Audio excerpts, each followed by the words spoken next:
স্বামী বিবেকানন্দের লেখা কয়েকটি গ্রন্থের নাম এবং তার যে আত্মজীবনী সেটি লেখা হয় বাংলা ভাষায়। কে রচনা করেন আত্মজীবনীমূলক তার গ্রন্থ, সে বিষয়টি নিয়ে আজকে আলোচনা করব। স্বামী বিবেকানন্দ রামকৃষ্ণ মিশন প্রতিষ্ঠা করেছিলেন 1897 সালে। স্বামী বিবেকানন্দের রচিত বিভিন্ন গ্রন্থ হলো যেমন বর্তমান ভারত গ্রন্থটি 1899 সালে স্বামী বিবেকানন্দ রচনা করেন। কর্মযোগ 1896 সালে, রাজযোগ 1896, ভক্তিযোগ 1897, পরিব্রাজক 1903 সালে। পরিব্রাজক একটি বিখ্যাত গ্রন্থ স্বামী বিবেকানন্দ রচনা করেছিলেন 1901 সালে প্রাচ্য ও পাশ্চাত্য।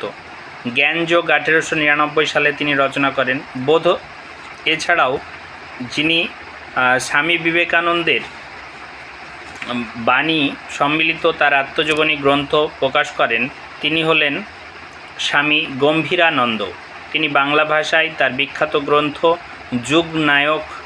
যুগনায়ক বিবেকানন্দ প্রকাশ করেন। আর বর্তমান ভারত গ্রন্থটি 1899 সালে পত্রিকাতে প্রকাশিত হলেও পরে 1905 সালে এটি গ্রন্থরূপে প্রকাশিত হয়।